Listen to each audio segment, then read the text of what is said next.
Half the village had been drooling over Dominica since the day she arrived, and even I had to admit, she had a certain je ne sais quoi. Before the incident, I'd twice seen her down by the lake, waist deep in the water, twirling around like she hadn't a care in the world. Both times, a group of teenage boys, plus some pervy old-timers, quickly gathered to gawk at her. Love her, hate her, soon Dominica was all anybody talked about. With the sole exception of myself, the residents had all fallen under her spell. Most folks believed she lived close to the lake, because that's the only place anybody ever saw her. And she was painfully quiet, although that didn't keep guys from putting the moves on her, when she sat along the bank, combing her hair. Soon, women were grumbling about their husbands or boyfriends losing interest in them. A local priest even quit the clergy, citing a need to follow his heart. I thought things couldn't get any weirder.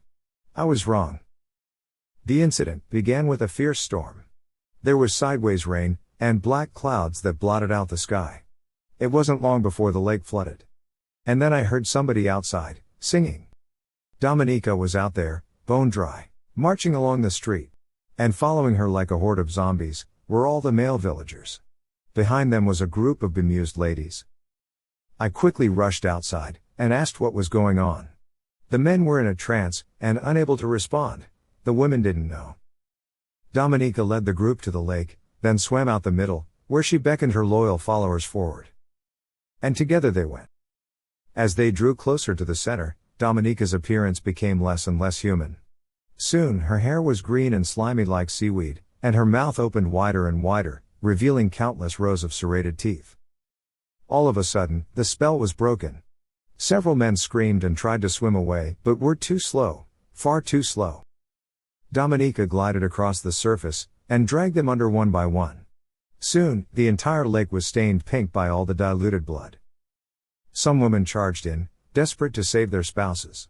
Me and the rest just ran, completely horrified.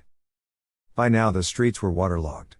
Dominica leapt in and out of bodies of water, less than 2 foot deep, dragging the slowest among us down, and vanishing completely. I was one of the lucky few who made it home. There were frantic calls to the police, the army, the freaking government, anybody who might have been able to help or explain. You can imagine how that played out. Sounds like a case of flash flood, plus mass hysteria, equals mermaid boogie woman. For the next few days, I was in a complete state of shock. My boyfriend Tony grew concerned when I didn't answer my phone, and drove down to see me. I told him everything. His only question was, what did Dominica look like? She must have been crazy beautiful to cause such infatuation. I told him, if I ever decided to take my father up on his offer of switching to women, in exchange for getting written back into his will, she is the one I'd choose.